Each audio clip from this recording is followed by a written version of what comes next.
لو جی حضرت ام عامر جدو رسول اللہ سامنے آئے فاخذت بناحیت ثوبہ، حضور دا دامن کرم پکڑیا تے عرض کی تھی حضور مجھے پتہ چل چکا ہے میرے چاروں رشتے چلے گئے، سنا ہے مسلمانہ یہ ہے مسلمانوں کی بیٹی، یہ ہے مسلمانوں کی ماں۔ حضور کا دامن کرم پکڑا اور عرض کی حضور میرے چاروں رشتے چلے گئے، باپ بھی چلا گیا، شوہر بھی چلا گیا، بیٹا بھی چلا گیا، بھائی بھی چلا گیا، مجھے راستے میں پتہ چل چکا ہے، لیکن کل مصیبت بعدک جلل، آپ کے ہوتے ہوئے ہمیں کوئی پریشان کر سکتی ہے؟ آپ جو بولو اے مسلمانہ دی بیٹی ہے، اے مسلمانہ دی ماں ہے، اے کوئی مسلمانہ دی کڑی ہے۔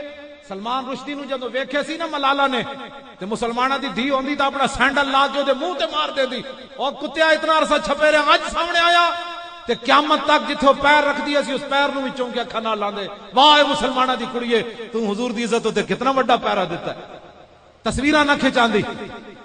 لو جی آخری گل میں اختتام بالکل ہون لگا، گل نیڑے آ گئی۔ اے فرانسی جڑے میں تانوں کہے سی اے تے جھلے کتے بھی نہیں بنتے، اے چ امام نے لکھیا، توجہ، ایک کتا ہو گیا جھلا، اے تواڈے کے پنڈ دا کی نام ہے؟ سلیم پورے جھلے کتے نو کی کہندے ہیں؟ پاگل کتے نو، ہلکا کے بھڑکا، ہلکا کتا کہندے ہیں۔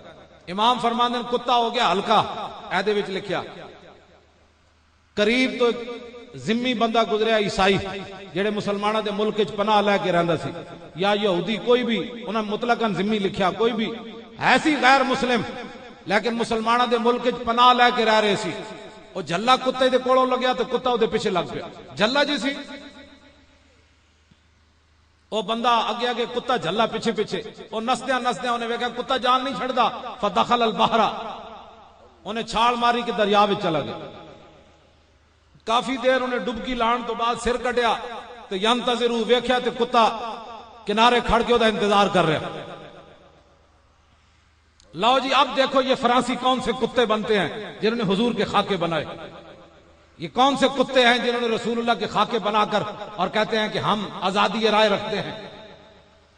امام کہتے ہیں فقال ذمیو، اور ذمی سر پانی جو باہر کٹ کے کہنے لگا یا کلبو، انہیں کیا ہو کتیا، انی فی ذمت محمد صلی اللہ علیہ وسلم، جی تو میں نو ایویں نہ چھڑدا تے میں رسول اللہ دی پناہ لینا ہن لڑنا ہی۔ کافر نے گل کیتی جھلے کتے نو، پاگل کتے نو۔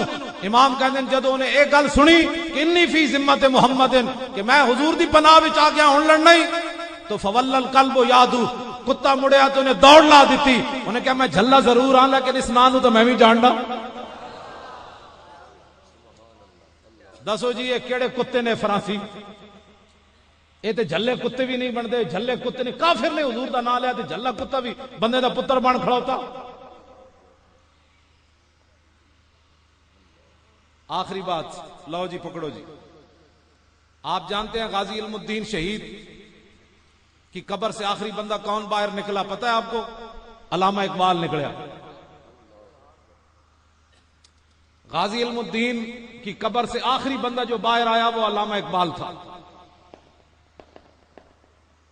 علامہ اقبال غازی علم الدین دے کفن دیاں تڑیاں کھولیاں، چہرے تو کپڑا ہٹایا، مولی ظفر علی خان نو باہر کر دیتا، سید حبیب شاہ نو باہر کر دیتا، میاں تالے من تے ویسے قبر دے کنارے کھڑے سن غازی علم الدین دے والد، اور انہاں دی تے کیفیت ہی اور سی، بڑے بڑے پیر سید جماعت علی شاہ صاحب کھڑے، بڑے بڑے شیر کھڑے غازی علم الدین دی قبر تے۔ آج غازی ممتاز کے خلاف باتیں کرتے ہیں جی، میں کہا غازی ممتاز قانون ہاتھ لیا تو علم الدین نہیں لیا؟ علم الدین کا مقدمہ لڑنے کے لیے تو قائد اعظم محمد علی جناب 14 جولائی 1929 لاہور آ گئے، بلانا والا اقبال ہے، ادھا پاکستان تے ادو بن گیا سی 1929 14 جولائی جدو صبح فلیٹی ہوٹل قائد اعظم اگیا کی سی تے اقبال پیچھے غازی علم الدین دے مقدمے دی فائل چاہیے ہوئی سی، اسی دن ہی کفر مر گیا سی کہ اب پاکستان بن کر رہے گا۔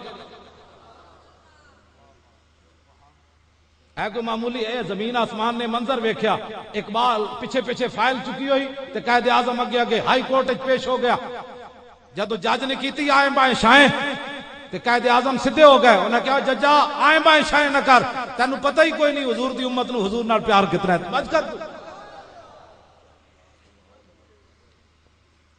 پاکستان، میں یہ موضوع پھر دوسری طرف چلا جائے گا، میں بات ختم کرنے لگا ہوں۔ ہمارے علماء کو چاہیے کہ غازی علم الدین کا مقدمہ لوگوں کے سامنے پیش کریں. اپنے دفتر میں قائد اعظم دی تصویر لا دیو جی ممتاز قادری نو اندر رکھنا ہے. اقبال دی تصویر لا دیو. اقبال غازی علم الدین دا جسد خاکی اقبال ہی لے آیا سی 11 دنوں تو بعد. انگریزاں نے تے لاوارساں دے قبرستان وچ دفنا دتا سی میاں والی, بغیر سلیپاں پائے دفنا دتا سی. غازی علم الدین دے منہ تے مٹی پا دتی سی انہاں نے, تنگ قبر وچ انہاں سٹ دتا سی. ایک قلندر لاہوری اقبال ہی سی جنہیں شخصی ضمانت تے کیا کہ جناب غازی علم الدین کی وصیت یہ تھی کہ مجھے لاہور میں میانی صاحب دفنایا جائے. علامہ اقبال شخصی ضمانت دیتی کہ ہندو مسلم فساد ہو گیا تو اس کے بدلے میں مجھے قتل کر دینا, عاشق رسول کا جسم مبارک لاہور آنے دو. قائد اعظم دیا تصویراں لا کے دفتر وچ بیٹھتے ہو, اقبال دیا تصویراں تے جنہاں دے مقدمے انہاں لڑے. ہن جڑی میں گل کرن لگا نا وہ بڑی گل ہے. اقبال سامنے کھڑا ہو گیا جھک کے غازی علم الدین دے چہرے دے سامنے, کہنے لگا علم الدین میں تیری وصیت پوری کر دیتی, تو کیسی میں لاہور ہی دفنانا ہے, میں تینوں دفنا دیتا ہے. ہن میری بھی ایک وصیت ہے, میں تو تیری کیتی پوری, ہن میری ایک وصیت ہے, جدو رسول اللہ تشریف لے آن تے میرا سلام ضرور پیش کر دے. رہے گا یوں ہی ان کا, رہے گا یوں ہی ان کا. اقبال پھر روندے روندے باہر نکلیا قبر چوں. ظاہر غازی علم الدین نے کوئی گل تو کیتی ہونی نہ گو. اقبال پھر پی گیا گل. اقبال کہے غازی علم الدین نے کہنا نکل کے صحیح حضور آن دے, تو نکل تو اتھی رہنا. روندے روندے قبر چوں باہر نکلیا تے پیر سید جماعت علی شاہ صاحب نو کہن لگا شاہ جی اسی تے گلاں ہی کردے رہ گئے, ترخان دا پتر بازی لے گیا. رہے گا یوں ہی ان کا. اے شعر پڑھ دیو بس میری گفتگو ختم. اے شعر اسی دسنا ہے, اتلے سپیکراں تے حضور دا نام ہونا ہے. رہے گا یوں ہی ان کا چرچا, رہے گا, رہے گا یوں ہی ان کا, رہے گا یوں ہی ان کا, رہے گا یوں ہی ان کا, رہے گا یوں ہی ان کا چرچا رہے گا. اینج نعرہ لانا ہے یا رسول اللہ دا لبیک دمانا حضور اسی حاضر ہیں, 1400 سال تو بعد بھی اسی حاضر ہیں.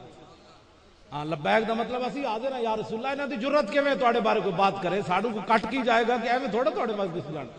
اے نعرہ لانا ہے تاکہ تمبو بھی جھوم اٹھے کہ حضور دے غلاماں نے یا رسول اللہ دا, بس پھر میری تھکاوٹ دور. نعرہ تکبیر میں لوانا ہے نعرہ اے نہیں, تاکہ بعد حضور کی بات کرنی ہے. ہاں میرے نعرہ, میں اپنا نعرہ کتےاں دے نعرے نہیں ہوندے. ہاں بالکل. اے میں جڑیاں ڈاڈیاں گلاں کیتیاں نا, تھانے بھی کر کے آیا, کچہریاں بھی کر کے آیا, تے او میں گل اس واسطے کرنا کہ ساڈے صوفی محمد اللہ دتا صاحب فرماندے سن کتے دی رسی ہوے مالک دے ہاتھ تے شیر نو بھی پے جاندا. ہاں جی, کتے دی رسی ہوے مالک دے ہاتھ تے شیر نو بھی پے جاندا. اپنی پاور تے نہیں پیندا, او کہندا مالک دے نال. اینج نعرہ یا رسول اللہ دا لانا ہے. میری تکلیف دا حل ہی اے وے. میں بیمار بھی ہاں, تواڈے سامنے آ گیا, جمعہ بھی پڑھایا, ایک تقریر شیخو پورے اثر تو بعد کیتی, پھر میں تواڈے کول ہی آ گیا. میں اج روٹی بھی نہیں کھادی. انہاں کیا کھانی, میں آکھیا نہیں کھانی.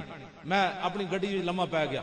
نہ جیڑا بندہ مطالبے کر کے آوے پہلے اتنے پیسے دیو, پھر اتنے دیو, پھر اتنے دیو, وہ مولوی نہیں ہو سکتا, وہ تاجر ہے. انہیں دین دا کام کی کرنا, وہ تے سوداگر ہے, وہ تے سودا ویچدا ہے اپنا, جتھے تک کسی سودا لگ جائے. اسی جنہ دا کام کر رہے ہیں مالک دوہاں جیباں وچ میرے پیسے ہن بھی موجود ہیں. ہاں او کتےاں نو رجا کے ٹکر دیندے نے.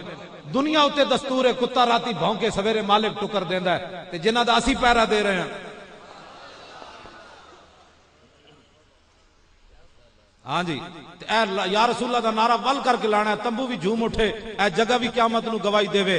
پھر جدو ہم سوئے حشر چلیں گے شاہ ابرار کے ساتھ, اور قافلہ ہوگا رواں قافلہ سالار کے ساتھ. یہ تو طیبہ, یہ نعرے تھے پکاؤ قبر جانے جدو یا رسول اللہ کیا, تے پھر فرشتیاں کی پوچھنا ہے. ایتھے جی تسی منہ گھٹ کے رکھیا, اوتھے جدو تسی دلیر ہوئے ہو کہ یا رسول اللہ کہن دے, تو انہاں کہا مر کے پہنچا ہوں یہاں اس دل ربا کے واسطے. فرشتیاں نے کہا پرے ہٹو, مر کے پہنچا ہوں یہاں اس دل ربا کے واسطے. لبیک. اجے مزید اونچا آواز کڈو, اے آواز تے پتہ نہیں کتے کام آنی. لبیک لبیک. اللہ تواڈیاں نسلاں نو بھی سلامت تا صبح قیامت قائم اور دائم رکھے. واخر دعوانا